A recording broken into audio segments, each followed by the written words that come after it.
O que é o juízo particular? Seremos julgados de que forma? Quem estará lá conosco acompanhando o nosso julgamento? É o tema desse nosso programa.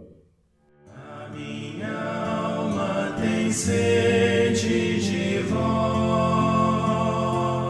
como a terra sedenta, ó meu Deus. Em nome do Pai, do Filho e do Espírito Santo. Amém. Louvado seja nosso Senhor Jesus Cristo, para sempre seja louvado. Que o Espírito Santo nos ilumine para que possamos acolher a palavra dele inspirada. Amém. Prezada comunidade, eu, Géser, estou com vocês aqui novamente para mais uma formação e espero que desde a aula passada da formação nós tenha despertado um pouquinho do interesse de vocês em darmos continuidade nessa aula de hoje. Bom, a morte, ela se dá no momento em que cessa a vida.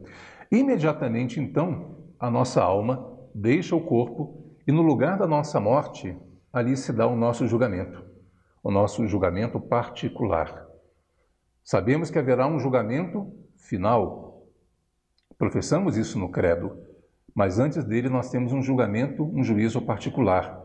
E ali nós teremos nosso destino eterno já será decidido ali. Mais para frente nós vamos falar sobre a questão do juízo final, mas agora vamos falar só do juízo particular. Nesse juízo particular, nós teremos então diante de Cristo, nós veremos os nossos pecados, o quanto amor nós praticamos naquilo que fizemos, o quanto deixamos de amar a Deus, o quanto deixamos de corresponder a Ele. Tudo isso foi feito para que nós possamos então ver a justiça de Deus. Deus é justo. Nós não somos, mas Ele é. Portanto, só se condena quem quer.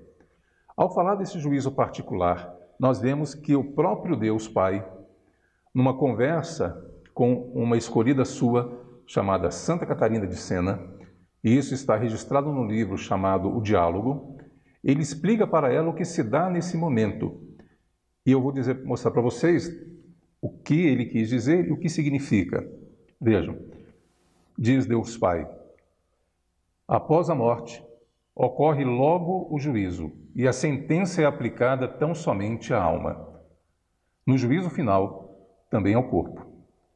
No instante da morte, o homem sente remorso de suas ações. E se deixar iluminar e se arrepender, não por medo dos castigos infernais, mas por ter ofendido a suma e eterna bondade, ainda será perdoado. Mas, se ultrapassar o momento da morte nas trevas, no remorso, sem esperança na misericórdia divina, lamentando-se apenas pela infelicidade em que se acha e não por ter ofendido a Deus, irá para a perdição eterna. Então vejam que o próprio Deus vem nos dizer o que acontece. No último instante da vida, Deus ainda dá a chance de a alma se arrepender, tomar consciência dos seus pecados e pedir perdão a Deus. Contudo, se essa alma deixar-se levar pelo arrependimento, ela se salvará. Mas, se ela se deixar levar simplesmente pelo remorso, não arrependendo-se dos pecados cometidos, ela deixará o corpo em estado de pecado mortal, sem o arrependimento, e para ela nada mais será do que a condenação eterna. Então, como está determinado que os homens vivam uma só vez e morram, só existe uma morte, então a ideia do Espiritismo de que existe a reencarnação, ela é falsa, porque senão Deus não seria justo, não haveria justiça. Deus simplesmente protelaria aquilo que os homens fazem a seu bel querer, ou seja, não haveria castigo, porque todos teriam a chance de se arrepender e Deus seria um mentiroso. Como Deus não mente, então a realidade apresentada pelo Espiritismo, ela não existe. E isso está lá na carta de Hebreus, capítulo 9, versículo 27. Então vejam, São Francisco de Sales ainda complementa, referindo-se também a isso que Deus Pai colocou para Santa Catarina de Sena: entre o último suspiro e a eternidade existe um abismo de misericórdia, o que demonstra que a misericórdia de Deus se dá aos vivos, não mais aos mortos.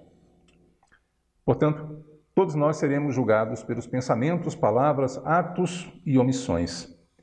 E como se dará isso? A própria Bíblia nos fala. Vejamos o que nos diz o livro do Eclesiastes. Segue os caminhos do teu coração, mas fica certo de que Deus te levará ao julgamento por causa deles. Capítulo 13, versículo 14. Deus citará no julgamento todas as tuas ações, até as ocultas, quer sejam boas, quer sejam más. Vamos agora a Mateus, capítulo 12, versículo 36. Toda palavra inútil pronunciada por alguém, este dará conta dela no dia do juízo. Vejam, toda palavra inútil. Quantas palavras será que nós temos permitido sair de nossa boca? Quantas palavras imorais? Quantas reclamações, quantas murmurações? A nossa boca, ela foi feita para louvar a Deus, para orar e para receber o alimento espiritual. Tudo aquilo que extrapola, nós temos que ter cuidado, porque seremos responsáveis por isso e daremos conta. E no livro da sabedoria, nos diz que os ímpios serão arguídos a respeito dos seus pensamentos.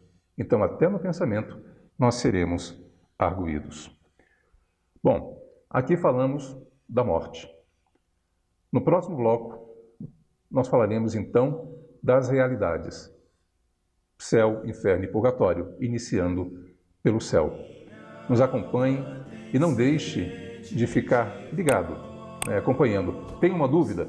Faça a sua pergunta, faça o seu comentário, para que nós possamos atender ao seu desejo. Portanto, nos encontramos no próximo sábado.